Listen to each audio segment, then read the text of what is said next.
Great minds, come let us reason together. Great minds, we are open to reality. Oh, we want to know more, we are hungry for more. We are curious, always searching for the truth.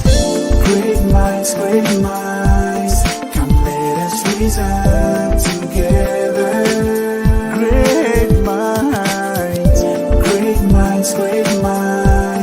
come let us reason together. Come let us reason. Great minds, come let us reason together. Great minds, come let us reason. All right. Happy Sunday, family. Happy Sunday. Welcome back to the Young Adult Real Talk Forum, a place where great minds meet to talk about real issues in today's Christian society. We open this show in the name of the Father, Son, and Holy Spirit. Amen. Amen. Happy Amen. Sunday. Happy first Sunday of July. Today was amazing. Today was communion. So taking the blood and the body of Christ was amazing. But today has been good. Happy Sunday. How about you, Sinclair? How was That your has day? been great. Every day is a great day, but Every Sunday is extremely special because I get to be on this wonderful, wonderful show with you. I am happy to be here. I thank you for allowing me to be a co-host. Just filling in for Patty. I would pay her to let me be a co-host, but she let me do it for free. So I can't yeah, I can't complain. So thank God for that. she's really nice. So I'm glad that well, first of all, we won't even pay. This is doing the work of the Lord. Really? I'm signing off right now. Well, thank you. Thank you for being a wonderful co-host as always. He's not always nice to me. He's only nice to when we are live. So I just want to say thank you, Sinclair. Comes and Thank you goes. so much for being a wonderful co-host. So what are we talking about today? Well, today I am very excited about today's topic. It's one of those topics that some people may shy away from, but I think is necessary. We have a great panelist with us today. Today we will be talking to these lovely ladies, and we will be dissecting questions to allow our viewers into the mind of what we don't know about. Right. So today our conversationalist will be with these two lovely ladies to get to know, learn, and understand how it might be to actually grow up in a household of those who are in the ministry. We want to be able to know what their life is, right? We can understand some of the things that they can go through, but today we just want to know things through their eyes. Things through their eyes. I love it. I love it. Things through their eyes. And before we really dive into the conversation, we need to introduce our beautiful ladies here. And we have our sister Jaffa all the way from Raleigh. And I want to say thank you for coming on the show, for honoring our invitation. Thank you. And you're welcome. Thank you. Thank you. You're welcome. Thank you guys for having me. You are so welcome. And our sister all the way from New York. I had to think about it. All the way from New York, our sister Grace. Thank you, Sister Grace, for coming on Great Mind Show. Thank you for having me and even thinking of to add me to the show. I appreciate it. Thank you. You are so welcome. You are so welcome. So today we don't have icebreakers. Sinclair's trying to come up with icebreakers. Yes, you don't want me to? No, not today. No, you do. No. Okay, We fine. just want to get into the conversation. Today's conversation is going to be amazing. It's going to be really insightful, actually, to really get to know what goes on behind the scenes, I would say, behind the scenes. So give us our disclaimer and then we'll dive straight into our conversation. Awesome. Thank you for that. The following conversation is not tied to any specific church, but are focused on a Christian society community as a whole.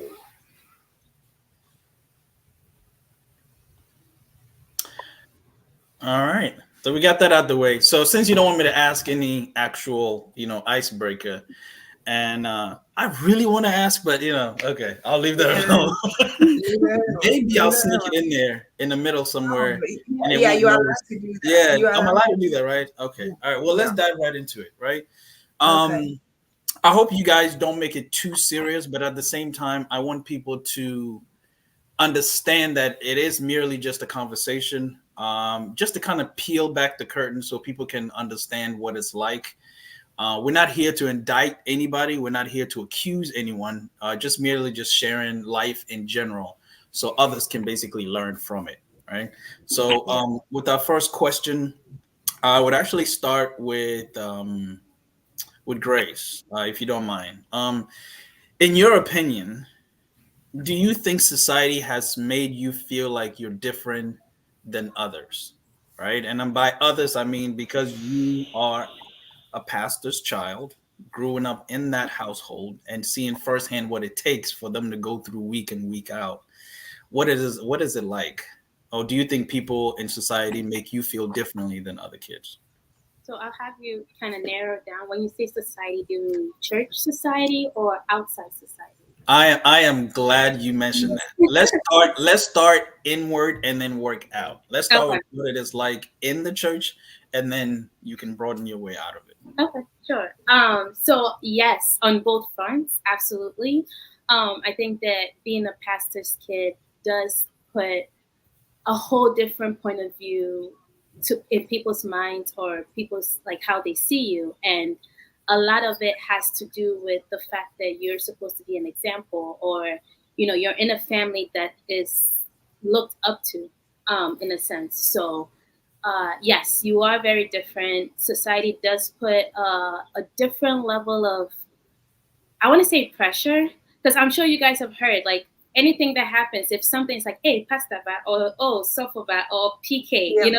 and there's instantly a connotation behind that. It could be good, it could be bad, but the fact that it's there, compared to anybody else's kind of outlook, makes a huge difference for you, the person, because in reality, and I'm going to start off kind of heavy, we didn't sign up for it, or we're not ready for it.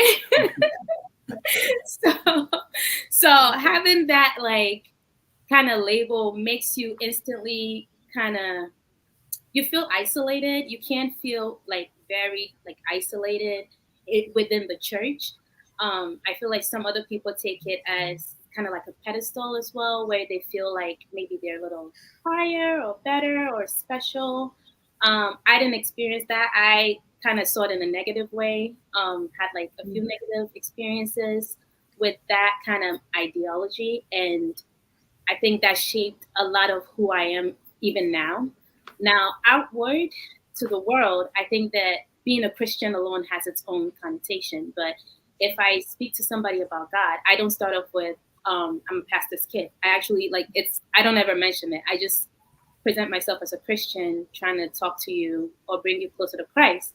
Now, eventually, I, sneak it in. And even the outside world, like, they have their own idea. Oh, you're a pastor's kid? Oh, that explains a lot. Oh, I can see that. To them, I feel like it's actually a really positive thing, because I always get like, oh, you look like a Grace, or you're very graceful, very, they use that, very graceful. But in my experience in the church, it can be negative, but outside it tends to be positive. For me personally. Okay, no, that makes perfect sense. Jifa, so with the mindset of what Grace just mentioned about, I didn't sign up for that, right? Have you experienced something in the terms where things were happening in the church or outside the church? This is still in the context of how you may feel like you were treated differently because you are a pastor's child. Did you also feel a sense of like, I didn't sign up for this? Why is all of this happening? I don't know if I necessarily said I didn't sign up for this, but I definitely have that sentiment.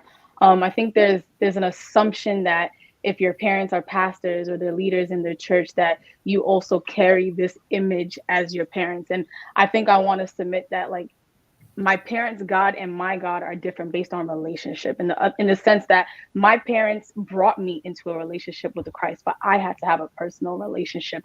And so I think some people look at you and they assume, okay, because your parent is a pastor and they stand in the pulpit and they preach and they do all these things, I also have to, represent that as well. And yes, you should, but there's an assumption that if I messed up, or if I do something wrong, or if I didn't dress well for you today, it's like, okay, you're a pastor's kid, why are you doing this? And so, yeah, just to kind of piggyback on what Grace says, I feel like in that sense, you get that negative connotation in the church. I would say from my experience in the world, I still feel like it was kind of negative, because there's an assumption that if you're a PK, you're just a heathen. You're out here living a crazy life. Like PKs, because they were sheltered, you never seen anything. Now you go out to college, you go, wherever, now you're in a zoo. And so I feel like anytime somebody found out that I was a PK, like Grace said, it's like, oh, wow. But for me, my oh, wow was like, okay, yeah, so we're expecting you to wild out. We're expecting you to drink. We're expecting you to smoke. We're expecting you to do all the sins. And so, yeah. Man. Wow. I'm glad I didn't have to deal with that. They definitely would have sold me as a heathen. Justina, the whole time that Jifa was speaking, you kept on shaking your head. Do you have something to add to that? I mean, well, my dad is not a pastor, of course, but growing up my dad, okay, so he's not a pastor, but he has been a teacher, a Bible teacher. And I really do feel you too, like, people really think, one guy approached me and said, how come your dad can teach the Bible so much, but you can't? And I asked him, why can I sing so much, my dad can't? It's like, so because my dad can teach them, but he went to school for it. He went to Bible school. I've never been to Bible school before. So that's why I was shaking my head. My dad is not a pastor, but that kind of feeling that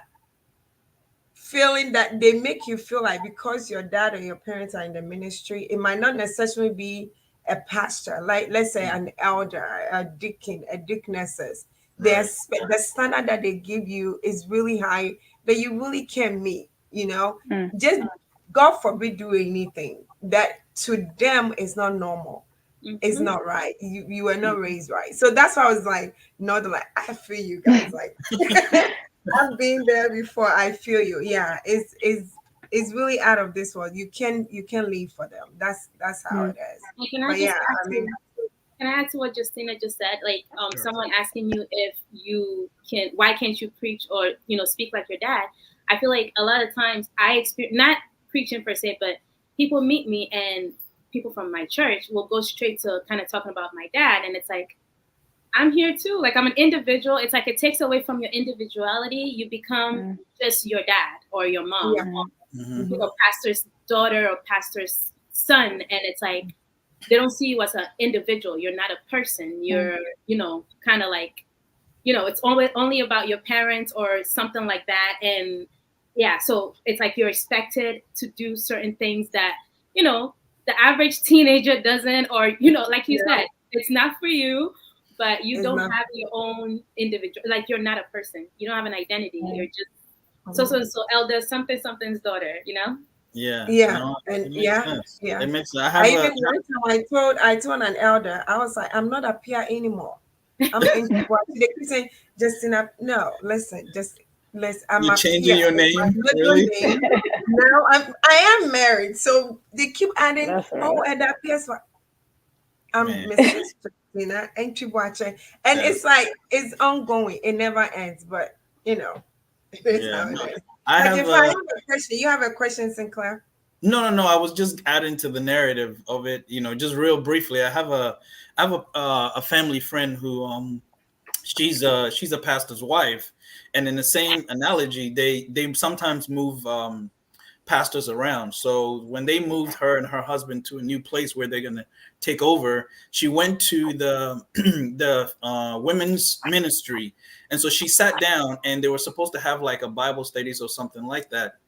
And the whole time she's sitting there, and everybody's just looking at her like all weird. And she's like, what are they waiting for? They're like, oh, before we do anything, we start with songs, and you're supposed to like lead it, and play the piano. And she said, I don't know what you're waiting for, but I don't do that. And they were like, what do you mean? Every pastor's wife that comes here always leads the worship. And she's like, well, now that you know that, I also don't bake any cookies. So, she set in the bar, but even within that whole community, there's always an expectation from it. Yeah. So I understand what you guys are saying, but go ahead, Justina. Yeah. Yeah, I was just going to say, we're talking about expectation. Jeffa, this question is for you. So what kinds of expectation do you feel like people really put on you because you are, like, your parents or your dad is in the leadership in the church? Because I know there's a lot of expectations.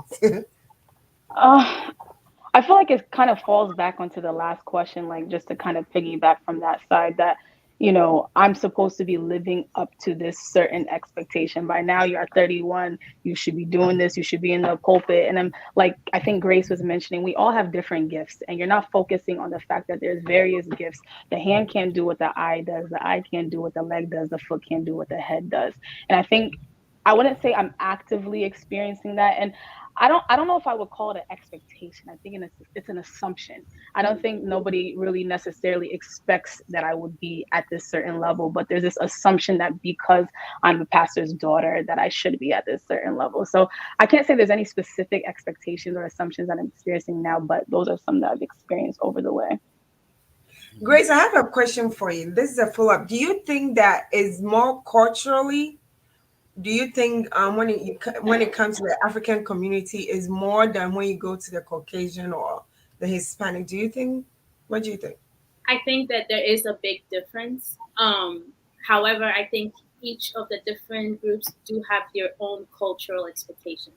However, being predominantly in the Ghanaian culture, yes, there's a huge culture expectation or barrier that comes with being a pastor's kid than, say, being in a white church or in a Spanish church. For example, when I was in school, my one of my dorm mates was a Spanish girl, and she was like very religious, and I had never told her I was a pastor's child. So one day my dad comes to campus and he prays, and she's like, I knew something was about you was special. And I was like, why? And she's like, your dad's a pastor, isn't he? And I'm like, sure, he has the white clerical on, and she's like, yeah, you have this glow about you. And to her, it's like a very positive thing to be a pastor's kid.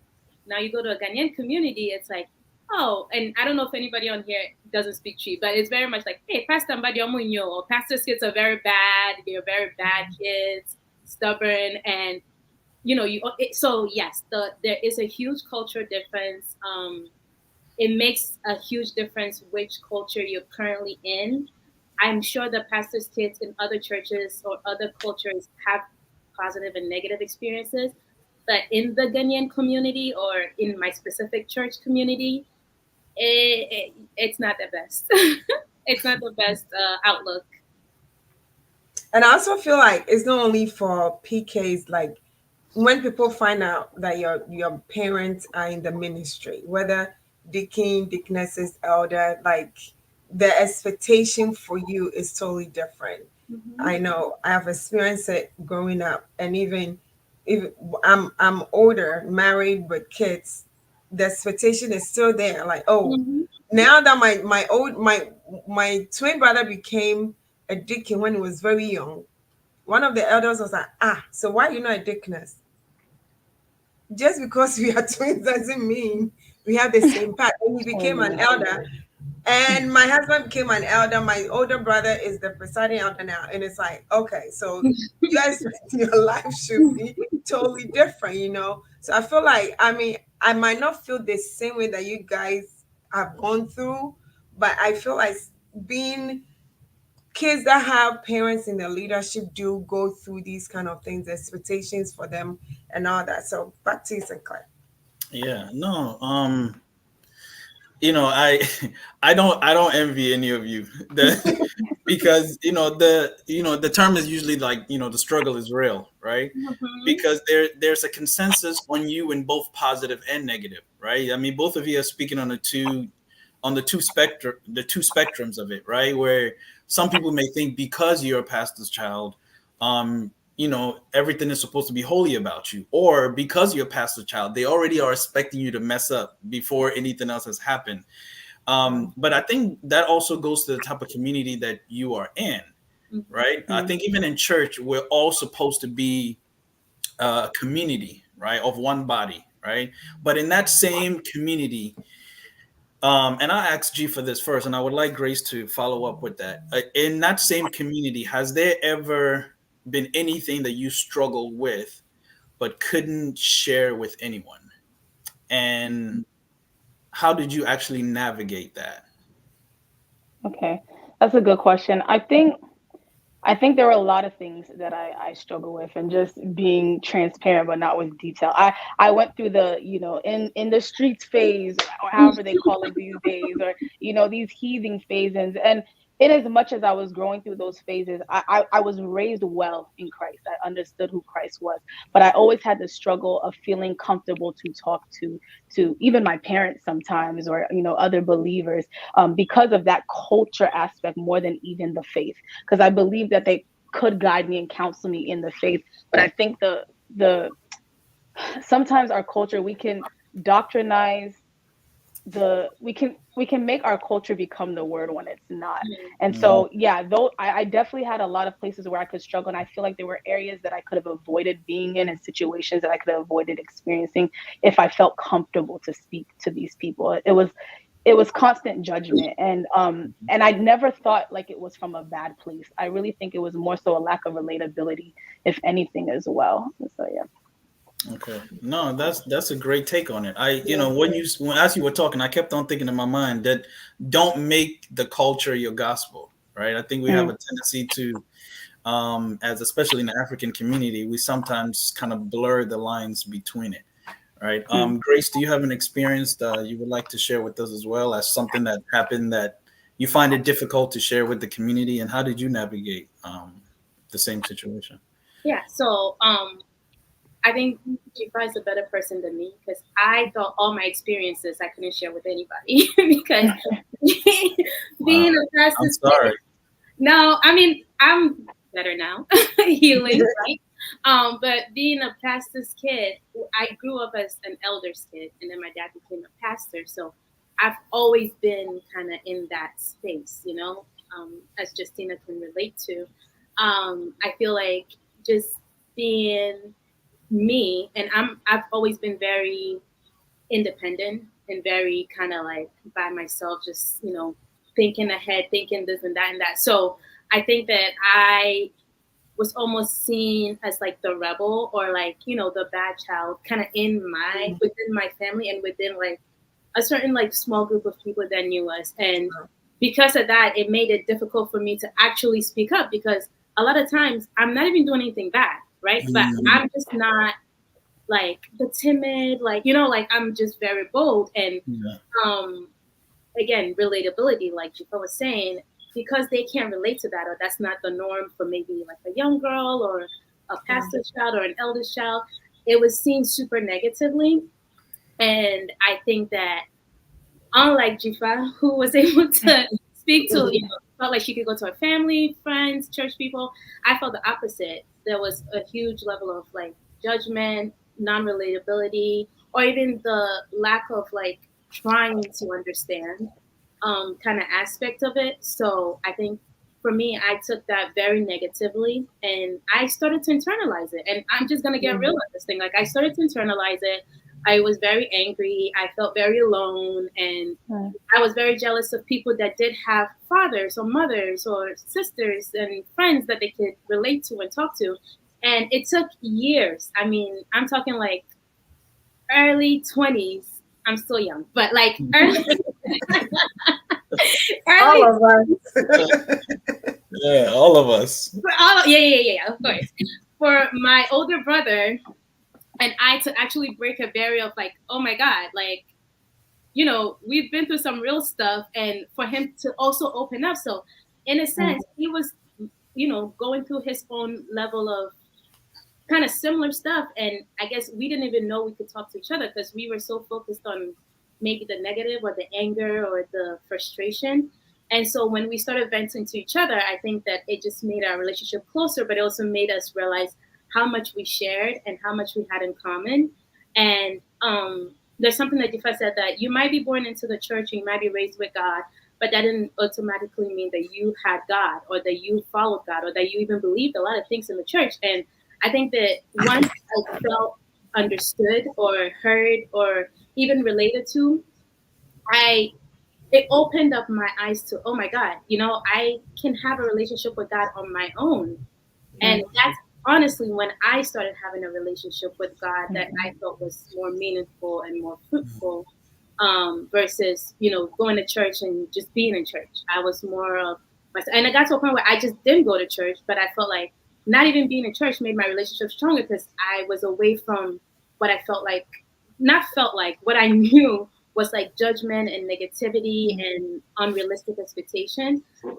And once I kind of quieted those voices or, isolated myself from those situations, I found that my relationship with God was so much stronger, was so much more established. And honestly, that's when it started. That's just the truth. Amen. I have, Jeffrey, you have anything to add? I do No, have a that's Grace has said it all. That's great. Yeah, I have a follow-up question. Did you ever felt like you don't know God at all because of the experiences that you were going through?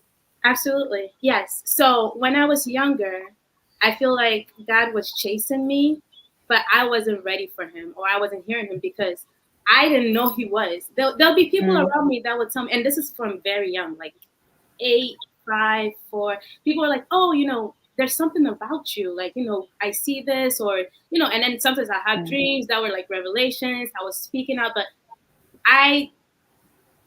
to me, it wasn't real. To me, it was fake. Like I would go to church, and I always say this to one of my aunties. I'm like, when I go to church and like everybody's praying, and I pretend I'm doing this, I feel the fakest because I don't feel it. I'm not there with you. I'm so sorry. That because that's not how I pray. I'm a very quiet prayer. I think about God. I focus and I zone in, and that's how I connect with God. But you're in Pentecost or you're in Presby or whatever spiritual church, and it's like fire and and it's like maybe it works for a short period of time where you do feel like touched or something, but continuously, I didn't know God through that. So it definitely, I think it can take away if I was too focused on that. If I was too focused on what the church was doing, it would have definitely taken away from my individuality in God. And so, yes. Wow. Right. That's very interesting. I mean, it is real. I do feel it is real. It's not about me. I'm not going to talk about it. It is real. So let me ask you, because I grew up to a point where I'm like, I need to know God myself. Like you are saying, even though you grew up in 5 a.m. Mama, what you getting up? There's morning devotion, whether you like it or not. You have to learn your Bible verses and all that. But then it's like you feel like you are being forced to do it. You feel like you are being forced to do it. Not like you are saying, not till you get to a point where you will tell yourself, I need God for myself. Yeah. I need to know God for myself. Did you feel that before in your life, Jafar, before did you ever feel like you didn't know God? Yeah, to be very honest, I don't think I actually knew God until I graduated college. I was introduced to God as soon as I came out of the womb. All I knew was God. All I knew was God, church, God, church. Yeah. But I don't think it was with intention, but I think a lot of the focus was religion and routine based versus relationship. And so for me, I didn't realize the importance of the relationship until I actually started standing in the pulpit where I had to start grabbing a mic, where I had to start singing. I was like, okay, I can't do this on my own strength anymore. Like this routine, this do it this way. There's no 1 + 1 = 2 when it comes to this relationship with God. And to be honest, like I said, I had a struggle phase in college where to me it was always like, sin, don't do this, sin, don't do this, sin. We'll go to camps in the summer. They're calling fire. They call it fire. I'm like, okay, when I go back, I'm not doing this anymore. I'm not doing this. And it doesn't last. It's not lasting. And finally, like I prayed a prayer. Like I had a friend that I ended up getting close to my senior year of college who was in the faith. And she started Iron Sharpened Iron. She was helping me grow. And it wasn't until I had to be honest with God, like I desire these things. I clearly cannot run away from this lifestyle, but take the taste out of my mouth. Mhm. And in that process, that's when I started realizing, like, this God is a father. Like, this spirit of adoption is real. Like, he cares about me, he loves me, and he caused me to go through some experiences where I had to rely on him. And so I can say I confidently knew God around 21, 22, but that was even after I was in the pulpit. That's after I'm serving people and realizing I can't give you any more of me because I was not created on my own. It was God. So, Wow, that's amazing. Before Sinclair comes in, there's a comment in the chat from Jazz App. Is he said assumptions and expectation. Great conversation. Jesus turned water into wine. People look at Jesus' brother James and were like, "Oh, I believe you should do this." The same message out of wine. That is so true. People really literally think you should. And from Robert Adu, there's a story in the Bible about Eli and his sons. Eli was a priest, but the children were evil, to say the least. It all boils down to having a relationship with Jesus. And that is so true. I mean, I was one time listening to Billy Graham, son, Franklin Graham, and he was saying people knew his dad as the worst evangelist, and wherever he goes, everybody knew him as Billy Graham's son. People didn't even really know his name. And he said one time his dad was talking to him because he used to smoke weed and do all kind of stuff because he literally rebelled against what he grew up with because he was just tired of people not seeing him as who he is, but seeing his dad through him. So he said one time he came home and his dad was talking to him and he said that a, if a baby is born in the garage, that does not mean the baby is a car. So you might be born through, you might be born into a minister's home or minister's house, but that doesn't mean that you've been called by God. So, like you guys are saying, you have to really get to know God yourself. And like I said from the beginning, it might not only be for pastors' children. It might not only be for ministers or leadership children. It might be for even individuals, young ones growing up in a church who feel like because my mom or my dad, because I was born into a home where my dad and mom know Christ, I also automatically know Christ. We have to search for ourselves. That's what I was going to say. Sinclair, I do have another question though. Let me come to Grace. So you guys keep saying, I don't want to let it go, Keep about going. not knowing who to talk to. Did you guys find other pastors' children or leadership children where you can relate to, that they were going through kind of the same struggle as you, that you can kind of open up to? No. Again, I'm going to be very honest on this thing. So, I'm sure as a leader's child or a pastor's child or whatever, you know that when you're growing up, you hear a lot of things, or a lot of people come to your parents with a lot of things. So while we're not holding on to these things, at the back of our minds, we both knew, or we knew, me and my brother, at the very least, that it's not everybody that you can speak to or that you can open up to. So you have to be careful what you're saying to who and how much you're opening up to, especially someone within the same church, even if it's another pastor's child. So I will say that personally, I didn't have a connection or a relationship with other pastors' children or eldest children in that manner. We can relate to their struggle, we can understand them, but yeah, we didn't speak to them, and it was for just that reason. It's like you need to, I don't know, kind of be careful what comes out of your mouth and how you're saying it. You might not necessarily be saying something wrong, but it might be taken wrong. You might not necessarily be wanting to share something and then end up oversharing, stuff like that. So out of just that kind of being careful or cautious side of things, yeah, we weren't very, we don't share a lot. And I think we still don't share a lot, actually, but to each other we do, just because we trust each other and we're very similar in a lot of ways. So. Wow. There's a question in the chat, and I'll give it to Jafar. It says, I don't know if it actually applies to you, but it says, so as a pastor's kid, How do you feel about moving around and meeting new people? Do you find it to be a negative experience or a positive one? Mm.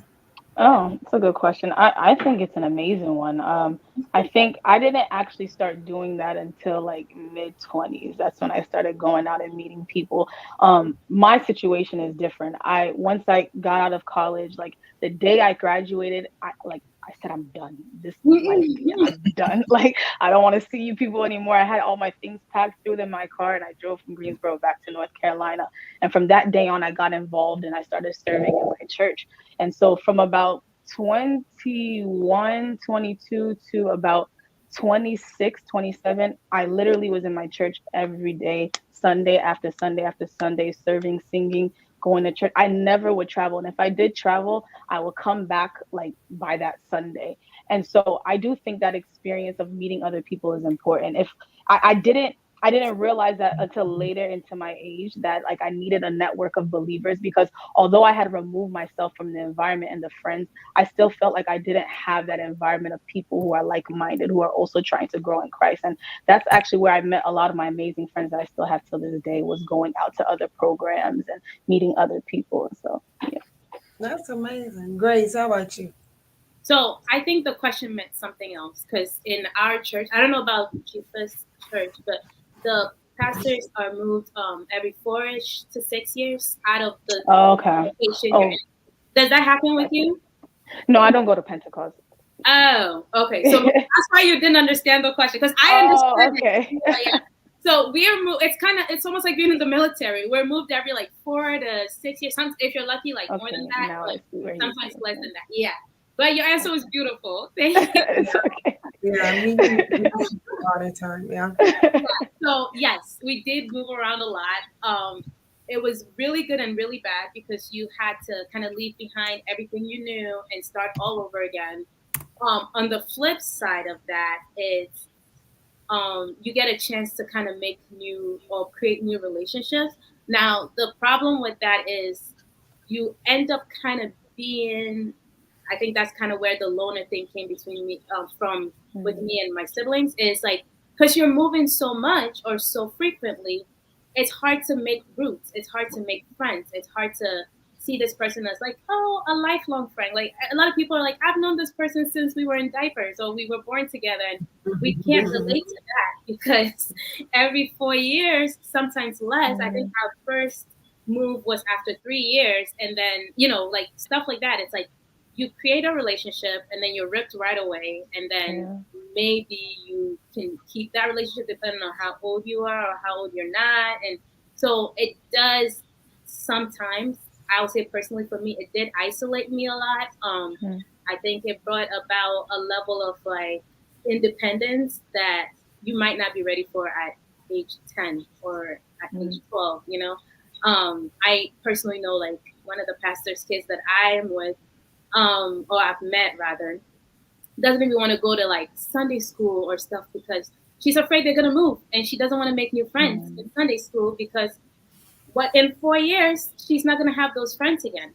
And so Mm. she's like, yeah, I'm not doing what everybody else does. I'm just gonna go to church and just and I can relate to her very much. And again, it took being an adult, having an adult job for me to stay put and actually make roots or create, make Christian friends, as Jipa was saying.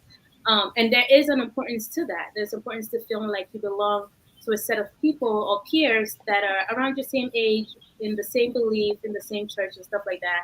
That makes you feel connected. But I think that in our church, it can be hard to create those relationships when you're ripped away from your friends very often at a young age. yeah. Some kids are more resilient. I say my little brother can go anywhere. Like he was never affected by this. And kid is like can walk into any room comfortably. Me on the other hand, I was opposite. Like I was sit quiet, minding my business. And the people at the new church would be like, oh, she doesn't want to talk to anybody. She thinks she's the pastor's kid. In reality, I was just insecure because I'm like, I don't fit in here. I don't Right. belong here. You guys know each other. I'm gonna leave soon. Nobody would want to be my friend. How long are we gonna be friends for? But they Yeah. see it as like, oh, you think you don't, you think you're up there, and it's like All that. Yeah. exactly. And you know, it's like it takes away from even making that friendship or being that like transparent with the person, because it's like, how does a person relate? They don't. And you understand where they're coming from, but they don't necessarily understand where you're coming from. So you have to either force yourself to be more social, or you could just end up like other pastors that I know extremely antisocial, just doing their thing, and come and go, whatever, if they're there. So it's hard. It's definitely not an easy thing. Wow. I can only imagine. Yeah. No, I think one of you mentioned it's similar to like military family. I think Grace, you mentioned that, like, moving around.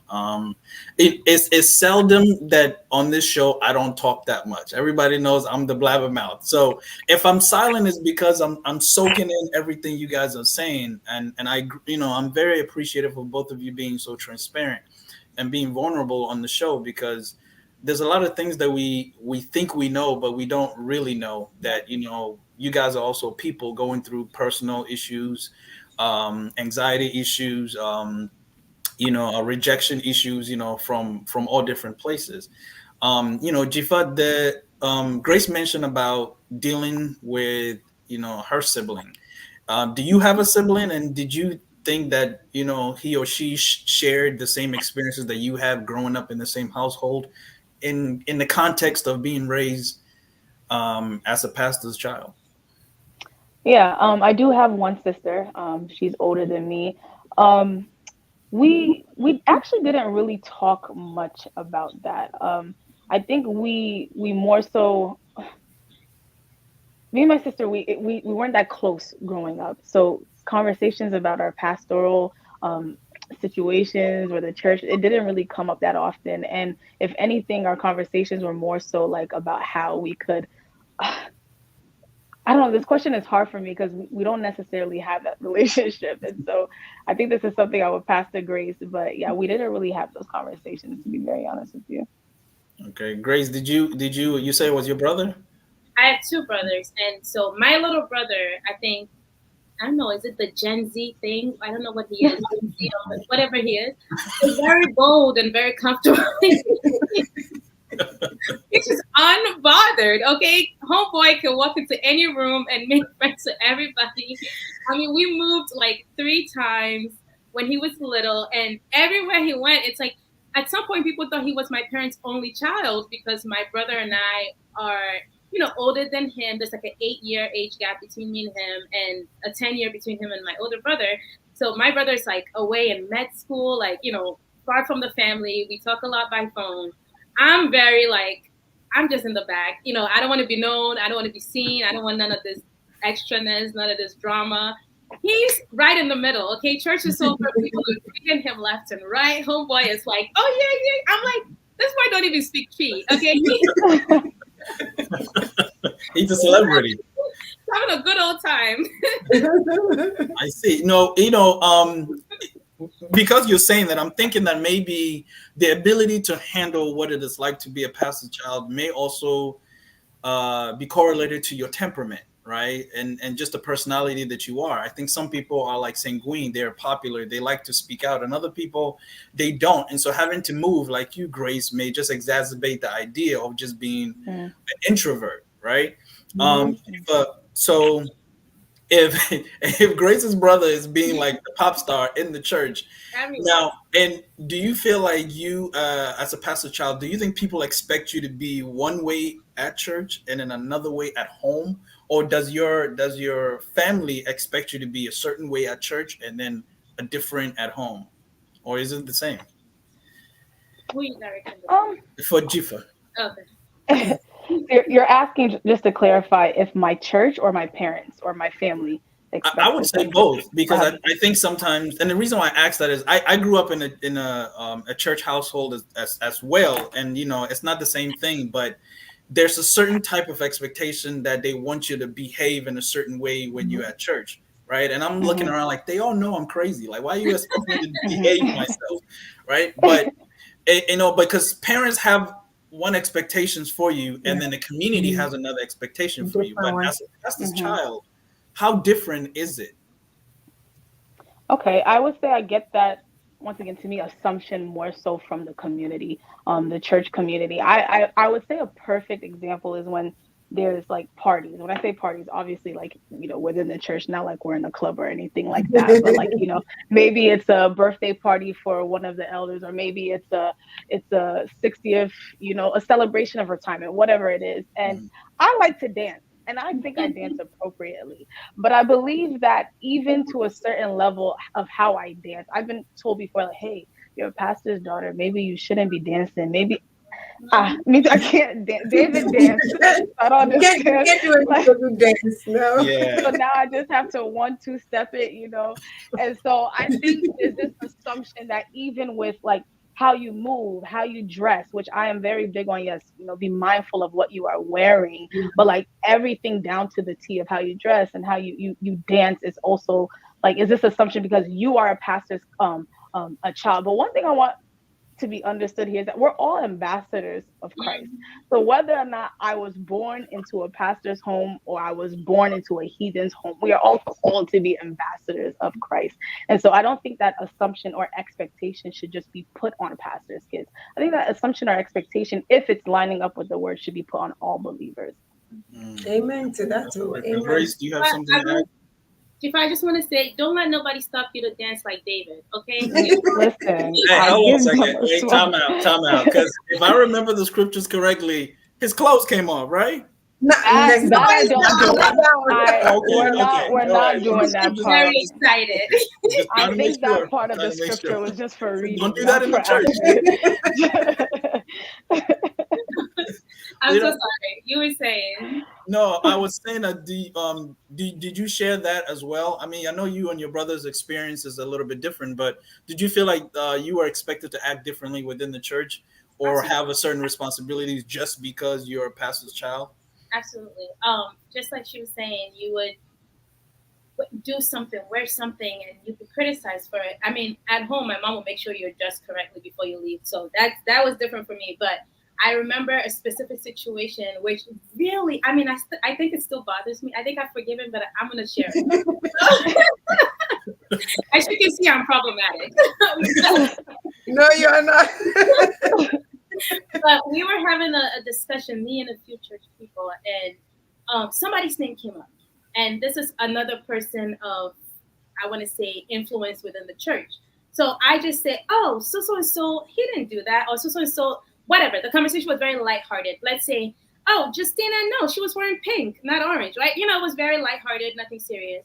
This simple sentence traveled all the way back to my mom and dad in North Carolina, okay, where someone was like, oh, you're a pastor's kid, you can't have this conversation, or you can't have basically I couldn't have an opinion because, and this is how she put it, is I'm a celebrity and what I say has consequences. Mind you, I said nothing negative. It was a lighthearted conversation. Like, person I spoke about is very cool with me, like nothing. But it was the fact that I can't even speak on like anything, because you say one thing, it's like, oh, pastor's daughter said that, right? Mm-hmm. And the whole sentence is changed. The whole narrative is changed. Mm-hmm. What I was shook. I was hurt. I was disappointed because I'm not a gossiper. I'm not a negative person. I'm never one to speak negatively about somebody, especially in public. You'd have to really, really hurt me. And it takes a lot for you to hurt me because, like I said, I'm very introverted. Like, you won't get me to hurt me. So it's rare for me to ever speak negatively about someone. So for this person to turn it as if I had said something simply because of who my parents were, it shook me. It really gave me a negative aspect on just speaking to people in general. And I think it has a lot to do with the culture of the church. But I can see that being the same thing for like how I dressed or how your hair was that day or something. I remember whenever I go to church, there's a lady that's like, oh, you look like you're from Britain. Like, you dress very British. Like, you don't dress Ghanaian. And I'm like, what does that mean? What does that mean? And it's simply because I'm a pastor's kid. She's just watching me, keeping track of what I wear. And I'm not here to impress you, so I will repeat my outfit. Okay, so you're watching me, keeping track of me. And now it's like, you know, if I was self-conscious or insecure, I'll be like, oh my God, now I have to change it up, or or maybe like keep it up to impress or something like that. But there is a set of eyes on you at all times, and it can be very negative. It can be very endearing. It makes you feel like you can't be yourself, like you can speak. Obviously, you want to dress for Christ, and so it's not necessarily you're doing something even negative. It's just the fact that you are doing anything. It can, Right. Yeah, Before, can I just add to what? Go ahead. Sorry, go ahead. No, So go I ahead. just wanted to add another experience that I've also had as far as from community into the home. I don't know if I should say to home, but I don't know about you, Grace, if you experienced this, like when it comes to relationships, even knowing that I'm a pastor's daughter, like, oh, a man can't approach you this way. You need to go through this person because you are a pastor's daughter. I'm like, you are blocking my Boaz. You are blocking my Boaz. I let's can't tell discuss. you how many times Oh, I have been gosh. unapproached because, oh, she's a pastor's daughter. So, you know, this is not the way. I'm my own being. Come and talk to me. Listen. There was a guy that was talking to me, and his word for word was like, "Oh, Apostle Vadia, we have to approach differently." Or what is that? We have to. We have to. Is my point. Like, You have to, yeah. I can't, Yeah, you do. There are steps. You have to come. Yeah, you have to come. Protocol. Yeah, you have to come holding the Bible on your chest. And a goat and a Yeah, sacrifice. yeah. The whole Like, hey, altar. so I heard you're a pastor's child, and I just want you to know I've read all 88 books in the Bible. Get it already, you know? I The think bride price on day one is crazy to me. it's crazy. And so I'm thinking, who's going to approach, or who's even going to feel confident enough? Because now you have to Right. have a certain status, maybe have Mhm. money, maybe have, they're thinking like, oh, because your pastor has the status, like you have to marry within the status. And Yeah. I've heard things. It's like if an apostle's child doesn't marry like someone in the church, it's like, oh, they didn't marry in the church. And it's like, why is that a scary thing? Like, why is that negative? But it is, and it's like, it transfers to us where it's like, I'm sure my brother feels the same where at an age where we're ready for marriage, it's like, okay, whoever you're bringing better checklist. And mind you, I don't even have that checklist. Okay. I just want to please God. And yeah, like, so now this man needs a checklist. And he's Isn't like, it amazing that these things don't come from your biological parents, but it comes from the members of the church? but it influences the parents. I would say that. Mm. I would say that because Really? now there's an expectation on them to also present whoever did. Because if right now, Justina, if I came and I'm saying I'm getting married, whether you like it or not, you have an expectation in your head, whether you like it or not. And I'm saying that because you're in the church, you know who my parents are. You're thinking this man better be like at least presentable, a man of God. Do you know Maybe not you, but Well, you mean he can't have a nose ring and a tattoo on his face? Is that what I you mean? mean, at the very least, no. At the very least, no. Maybe that's what you like. Maybe that's what you like. Who knows? But and realistically, there are some very good things that they expect and do want. Yeah. And it's good to have like really good expectations. You want a man that will treat your daughter or your son good. Yeah. Or a spouse that would treat your son or daughter good, or someone that is God-fearing.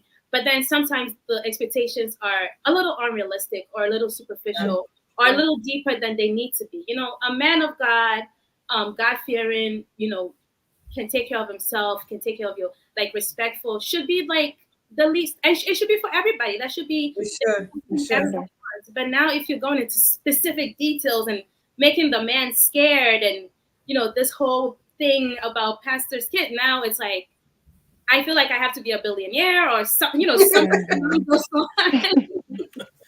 And it becomes scary, Yeah, no, Jifa. So with what Grace is saying, do you think if a parent is, especially being ladies that both of you are, and later on I have a question for all three of you when I'm finished with this, Justina, because I want you to chime in as well. But with both of you being ladies, do you think the church is looking at you if you come into the point of marriage, right?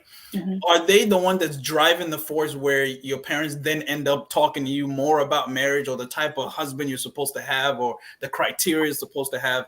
Do you think it's the church, or do you think it's the community that is driving them talking to you, or do you think it's coming from the parents themselves?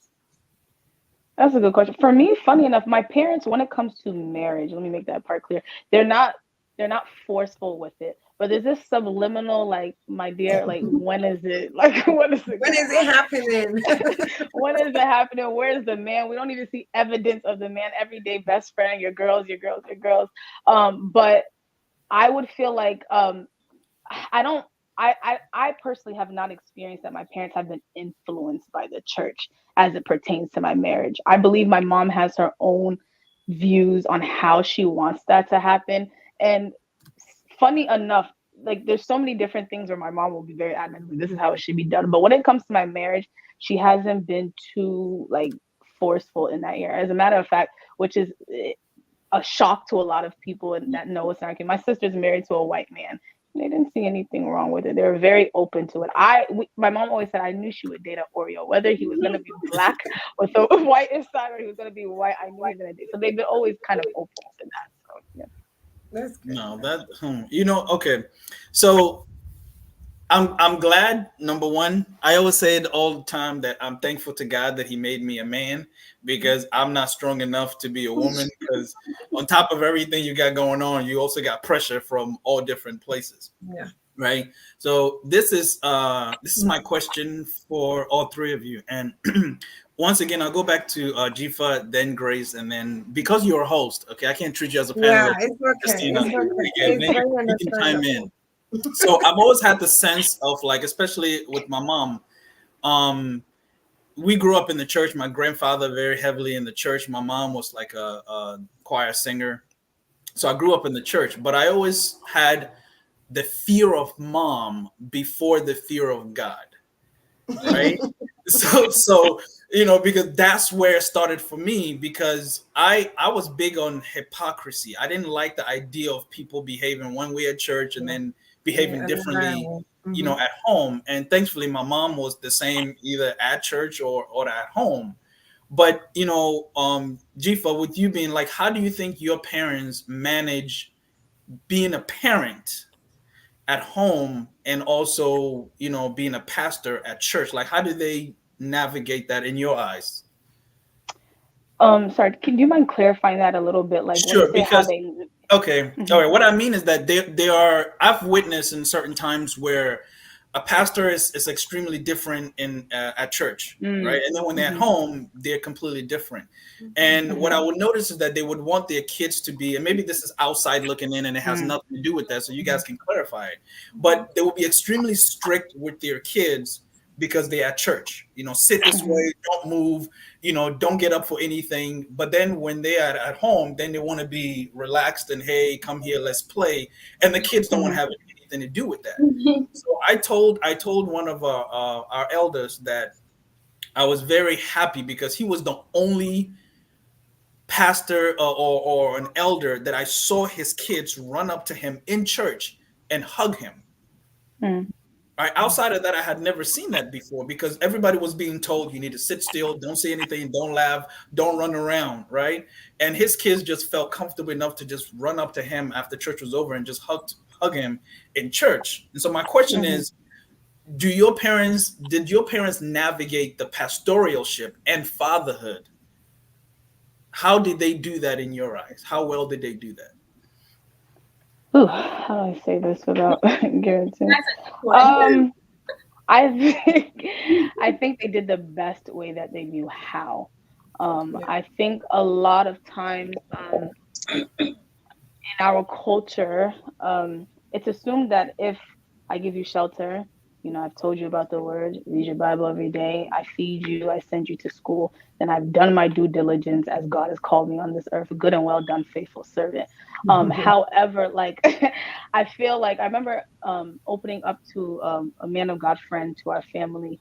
And I think one thing he said that always stuck out to me is that, our parents, they do the best that they know how, but they forget to minister to our souls. And Mhm. so sometimes, like, that emotional aspect was never nurtured. And it's not to bash my parents, mommy, daddy, for watching this. I love you. Like, it was not that they did. I know my parents love me, but because they didn't nurture that aspect, I found it difficult sometimes. Like, when we're in public, to what you're saying, like, we're in public or we're in the church, and it's like, oh, hug me or do this. I'm like, That's weird. You don't do that at home. So like, or are you trying? Who are you putting on for? Like, where's the Right. cameras? Like, am I being punked? And so like, I think they did struggle to navigate that space. But I will say, thankfully, to the glory of God, was it this year or closer to the end of last year? But recently, they actually sat me down and had an open conversation about like the distance they were starting to see between us, and the question was asked, where do we go wrong? I was like, oh, this is a good start. Well, since Number one. number one, yes. And so I in simple English, I would just say I think they did the best that they knew how to do. They did. Right. Yeah. Grace, you're up. Whew, this question is deep. It's deep. It's very deep. So I've struggled with this. I've struggled with this a lot, and I think a little of me was hoping this question doesn't even come up, because for me, just like Chico was saying, they did their best. In the moment, I didn't see that. Okay, in the moment, I was struggling. I felt like everybody else had a father and I didn't, because my dad is very present. He's very available to everybody. It doesn't matter. You call him 1 o'clock, 2 o'clock, wherever, he will be there for you, except for me. And it's very emotional for me to talk about. I think that the reason I can even speak on it is because I've healed a lot. I've, taken a lot of steps towards just kind of moving away from just the negativity of it. And I think that, like Jaffa was saying, I think that even if they had started off with like just teaching us that this is how it's going to be as a pastor's kid or as an elder's kid or a deacon's kid, whatever, I think it would have made a little bit of a difference for me, because I think I'm a highly emotionally intelligent person. Like my emotions are very high, but it follows my intelligence. So it's like a lot of things that I do are followed or are influenced by my emotions. And so I didn't have a dad who was really present for a lot of things. And again, it's because he's there for everybody else. And in that moment, I was just bitter. I was just negative. I was just, again, alone. Growing up, I remember before he became a pastor, I would stay up late and wait for him to come home just so I can have dinner with him. Because again, I've been emotional my whole life. So I'll stay up till 12, whatever time, just so that I can actually sit and have dinner with him. It all changed, obviously, as you grow up, have things to do. My dad is so busy. Like, I'll be like, Dad, I want to talk to you about something. He's just walking. Like, you're just, he's walking, he's leaving, he's driving. Like, it's like, doesn't have a minute for you. I remember one of the things that, like, I think really made him kind of was I was moving out the house, and, Ghanaian parents don't want that. So I came to him and I was like, Dad, like, I'm moving. And he's like, oh, okay, that's cool. We'll discuss it when I come back. And I was like, I'm not asking. I'm letting you know that I'm moving. And it was like, I think for him, it was kind of like, who does she think, And it was like, we don't have the relationship where I can ask anymore. We never had it. You never gave me space to talk to you. And now you want me to talk. But the day, I think a few months before I had decided to move, I wanted to talk to him about it, and he just kind of walked off. So I was like, you know what? I'm out of here. And it wasn't in a negative way for me personally. It was just kind of like, I'm tired of being second, and I'm tired of being passed on. And this is a conversation I've had with other pastors' wives, actually, believe it or not. And I asked them, I'm like, how would you ever I can never see myself being a pastor's wife, just because I need attention. I need care. I'm emotional. I can't have a husband I do need a lot of attention. I can't have a husband who's not giving me all that. I can't, that's, everybody has their cross, and that's just a cross that is heavy for me. And it has been heavy for me growing up. And I think it was, when my parents moved to North Carolina, Justina, you and Patty and yes, Patty were telling me, oh, he mentions you all the time. He loves you so. And I don't know if you remember, I was like, really? I literally was like He loves you. He loves you some he, grace. like, he loves me from a distance, right? He never came Mm. close. He never touched. He never hugged. He never kissed. And so I find it hard to be touched. I find it hard to be kissed because I feel like, why are you touching? I didn't have that physical connection or emotional connection. And I think sometimes it makes me even worried for my own future because I just withdraw. And I think it has a lot to do with the demands of the church and who he is as a person too. Is because my dad is very given. He's very open hearted. He's there for everyone. But I think that he assumes, and I'm gonna assume that other pastors do, is like, oh, as long as my kid is home, they're safe, they're fine. They don't. And people are always like, oh, with how intelligent your dad is, you must have the best conversations. I'm like, who are you talking about? I don't speak to my dad. Like we talk on the phone and it's a 5-minute conversation and it's.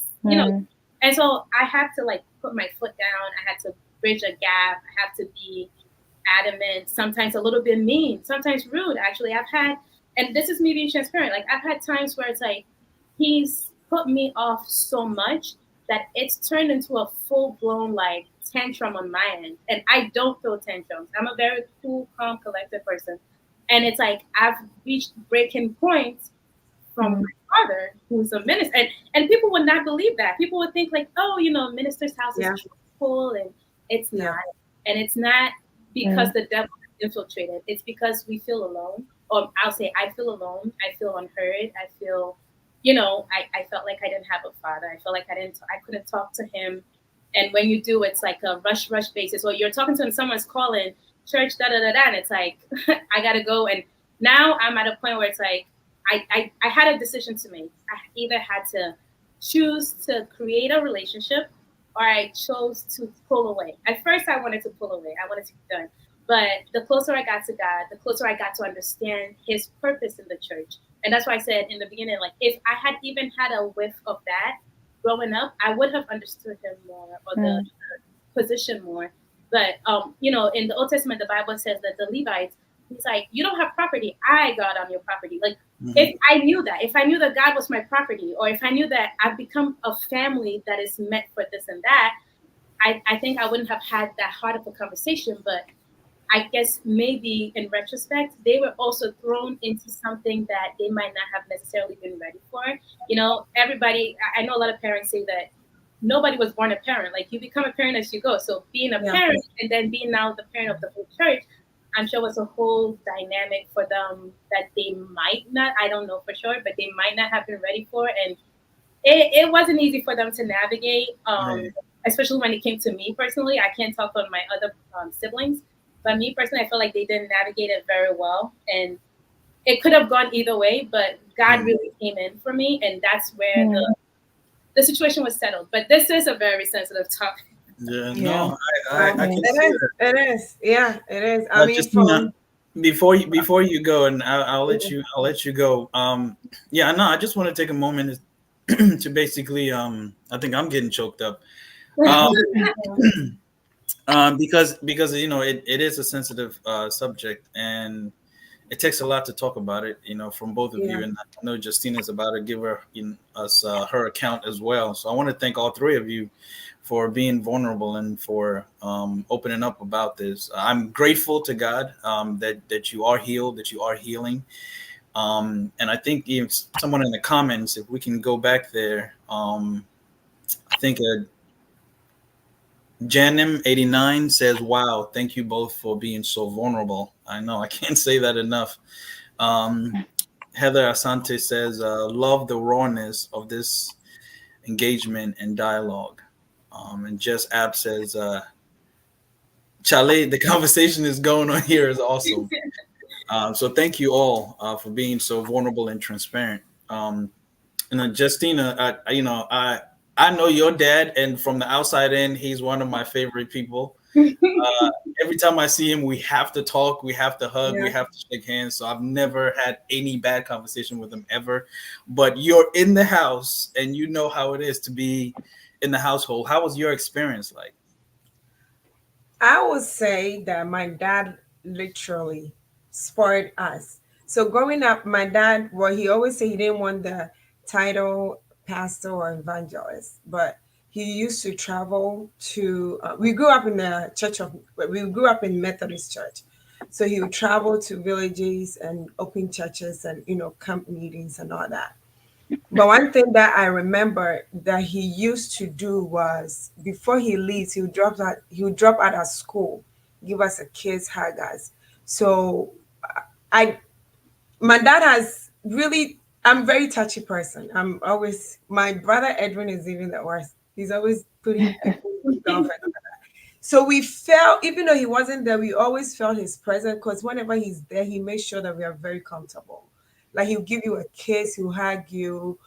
He's always there. I'll see my dad will literally. My dad made us breakfast every day. I mean, Aw. the only time he doesn't make breakfast in the house was when he traveled. So I mean, it was different for me growing up to a point where I'm not really shy about that. To a point where even when I grew up, my dad literally will fill my tank up, wash my car, vacuum my car. He made Wow. me feel to a point where I'm being raw. My dad will buy me my sanitary pad. He will buy it till I got married. So even when I got married, one time I was like, Daddy, I'm out of pad. My husband was like, What? You didn't tell your dad that. Like, Your dad why are for you it. telling your dad? Like he was like, why would you tell your dad this? I'm like, he has been buying this for me since I was knee high. Like, is it so I really didn't not till he traveled to America, but when we were home, he was always there. He was present unless he had to travel. For me, being a girl, or I don't like Grace said, I don't know about my brothers, but for the girls, me and my sister, he literally, spoiled us. He was always there for us. So I didn't feel that we didn't really feel his absence whenever he's not there. He made us feel like he was always there. He would drop you at school before you travel, before he goes to the villages for his 1 week camp or weekend camp and all that. And then when he comes home, he makes sure that he was present for us. Mm. So yeah, I didn't that's what I would say. He was always there. And he still is. I mean, yeah, I tell him, Daddy, I need this. And my husband is always fighting. Why are you sending your dad? Because I'm daddy's girl. I don't know, but let's see. I'm like, why are you telling daddy to do that? Well, You've been spoiled basically. I've been scared, Yeah, yeah. I'm starting to see it now. Go I just want to add something. So, ahead. my dad, which Justina, when you said that, brought my mind to it. So, my dad was very, and I think maybe to him, this is his way of getting close, was not emotional, right? I mentioned that, like, not talking and stuff. But he was like that kind of person. Like, he would buy something and leave it in your room. Or buy you something, yeah, and but he wasn't there, but he would kind of like do something. And I feel like like I said, he might not have Did been his ready best. for the barrier of like being the father of the whole church. Because I know that he's a very, like, my dad is highly intelligent, very like well learned. So I know that he learns these things, but it's hard to practice when you have a church of over 1,000 She people. take care of, yeah. Exactly. Yeah. So he would do things like that. He would buy me my pads in bulk, like again, till I was. He would if he still lived here, He would buy a teddy bear and put in my room and, leave mysteriously. And it's like he does these little things that I know that he craves a relationship, or Yeah. he craves like, that like father-daughter bond that you had with your dad. He just didn't have the opportunity to do it. And like I said, I feel like if we had a discussion, if we sat down, Yeah. if we Yeah. got to understand where he's coming from, I could have been a little bit more mature or, thoughtful about it, but we never did. So his way of like trying to kind of be, my romantic, like dad kind of, I call him romantic. He does things like that. He'll fill up your gas and leave it, or put a teddy bear here and leave it, buy you chocolate. Like he tried, but it's like, I'm a vocal person. I'm an emotional person. Yeah. And Yeah. I never had that aspect. So it's like, he didn't realize that was bigger for me. Why you wanted it. Yeah, than Yeah. the other thing. So again, as I think Jifa said, I'm super grateful. I love my parents. I'm very grateful for them. They did the best that they could. That it could, yeah. But yeah, they were thrown. They might have been thrown into a situation. I got thrown into that same situation on the other end of it, and it was hard to navigate. For I'm sure for all three of us, my mom, dad, Yeah. and it took some time to navigate. I'm sure we're still navigating. Yeah. No, I it is. go ahead, Can Jemima. I add to that? Yes, I just want to add. Go Looks like ahead. we all have something in common. Our fathers bought us sanitary pads because Yeah, my father also. yeah. Hold on. Okay. My apparently is Except for slacking. you. He did not buy me mine. Okay. I mean, You I was don't need expecting that. anything. You just need I was you need expecting pull-ups. that, You and he need never pull-ups. bought me some. I'm calling him right after this show is over. Call him You He's right need now. slacking. pull-ups. He's slacking. Shame on you, Dad. Yes. Just wanted to add to what they were saying. Like I definitely feel like my dad was there as far as like getting the things, buying me stuff. When I went back to school, he actually like he was my loaner. He gave me all the money. And Yeah. so all that stuff was there. He was someone, especially when I got older, like when it came like me getting more interested in my faith and reading the Bible, I will go to him. Like in his community, he's known for being a teacher of the word. And all that was great.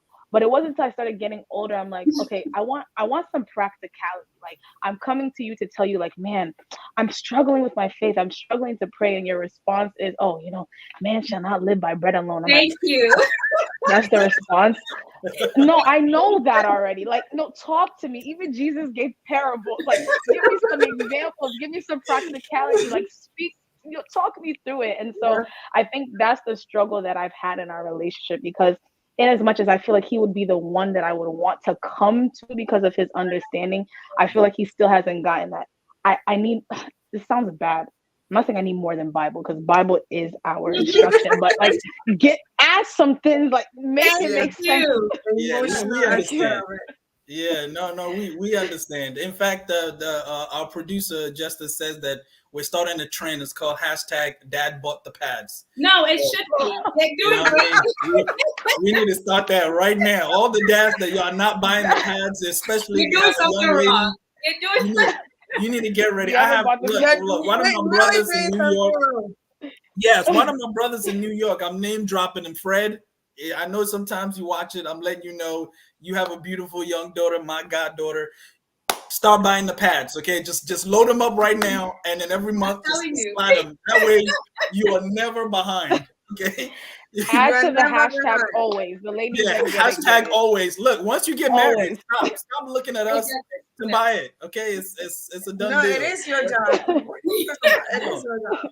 I was so in the comments, Jess App was saying, I think in reference to Justina, that being an eldest kid and a pastor's kid is a whole different experience.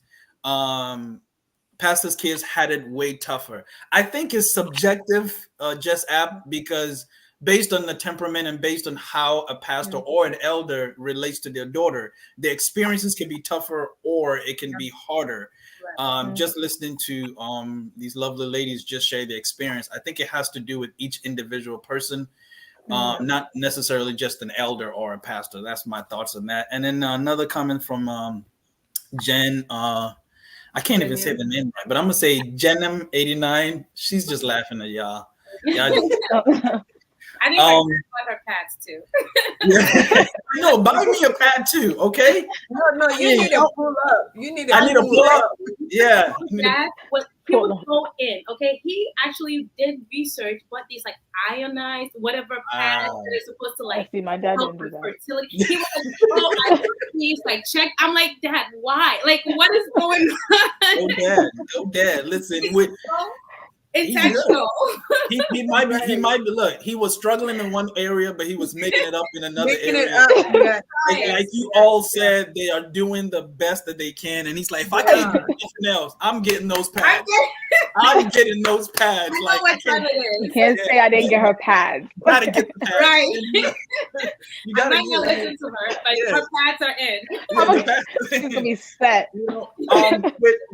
With and I'll start with Jifa first, and then Grace and Justina, y'all can chime in afterwards. I know our time is coming to expire, but with that in mind about the difference of parenting and parenting styles of each pastor or an elder, there's a stereotype that's out there that those who are raised in a household, because of the difficulties that all three of you have described, or because of how wonderful your parent might have been, you either draw closer to God or you reject God and the ministry based on it. Have you guys found that to be that you went through that in one aspect or the other, but based on the relationship you had, you attribute it to their ministry? I'll start that with Mhm. Jifa. So maybe let me clarify it a bit.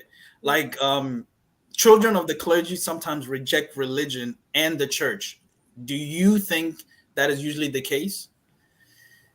I think once it again it goes like based off of the presentation. I think mine wasn't necessarily ministry based. It was more so like how Christianity was presented to me. Yeah. Once again, not with intention, but I received it as a sin conscious religion. And so Mm, like if I didn't do this today, okay, I'm possibly going to hell tomorrow. If I didn't, you they were just always sin conscious about it. And so I think the struggle is that the relationship, at least for me, the relationship aspect was not emphasized enough because I believe, at least for me, either I wasn't paying attention or it was not emphasized enough. It wasn't until I went through those phases I was like, oh, I need a relationship with God. It's not about don't do this, not about don't party, don't smoke. All those things are not important because once you have a relationship with God, just like a good mother or a good to her daughter or a good son to their father, when you have a relationship, you don't want to do anything to offend that person. So I think I wish that part was emphasized to me more. And yeah, that was really it for me. I don't think there was anything from my ministry per se. I think it was just from that aspect. okay. All right. Well, because of our time, I'll ask Grace a different question. So, because of the vulnerability that any child in the household like this can have, right? If you had an advice that you can give any youth in this position, what advice would you give? I think my first advice would actually go to the parents, which is Mm, that be vulnerable or as transparent Mm, as a parent can be to their child, to that child. Don't treat us as, we'll be fine or, we don't need to know. Treat us as like, you know what, believe it or not, these kids might be going through some struggle. So let's discuss what might be the struggle. Let's have honest conversations. So my advice would first go to like the pastors and their wives. Sometimes it's easier for the mothers to get close to the children. Is start having like little conversations with your children just to kind of find out, is there a place where you're struggling? Is there something that I could do better? Is there something that, I might say or do? Or what am I missing here? You know what I'm saying? And mm, I think that for the children, the vulnerability, a lot of times, and this comes from any household, it can be um, regular, I'm sure, very rich children have these problems, very poor children have these problems where it's like, as long as you don't have a parent, one or the other, or both available, you are vulnerable. You are left open to a lot of things. You're susceptible to a lot of things. So the truth of the matter is, you're blessed to have both parents alive, well, in God. So you should be grateful, or the idea is you should be grateful to have both parents. But the reality is, when you have parents but they're absent, it's just as hard as having none. You know, mm, I, mm, God forbid, I've never experienced not having parents, but it can be just as painful as not having anyone present for you, right. um, mm, or someone, God forbid, dying or something like that. Because it can be expensive. I've known people that have estranged their mother, father because of these experiences. So mhm, the advice I would first give is mothers, fathers, go to your children, be honest, be open, be vulnerable, ask them questions. Try to actually find out what they need, what they lack emotionally. If you're a teen or if you're growing up in the church, if you think you're mature enough in God, find your rooting in God, because it's not easy being a pastor's child or an elder's child. It's not. It's not something that you're taught, and it's not something that you accept on that same day. It takes years. And like Jaffa was saying, if you don't find your own relationship with God, you will lose that touch. You will just be out of it because you're hearing a lot, you're seeing a lot, you're excluded or included, and mm, it can make the experience extremely negative. Because imagine watching all these people with marital issues, all these mhm, things, a lot of deep things that happen in the church. And it's like, why do I believe in God when these people that come and praise and, fast are going through worse things than me or doing worse, mhm, So if you're not vulnerable or open with your children, or if you're not having a conversation with them, if you're not having the time for them, somebody else will, and that person could very much be the devil. Yeah, so it's either you're there or somebody else will. And so I would say that my advice would go first to the parents. If you're a teen and you're struggling, no, you're not alone. There are people out here that we can talk to. I don't know who, but there's people you can talk to. You don't have to be alone.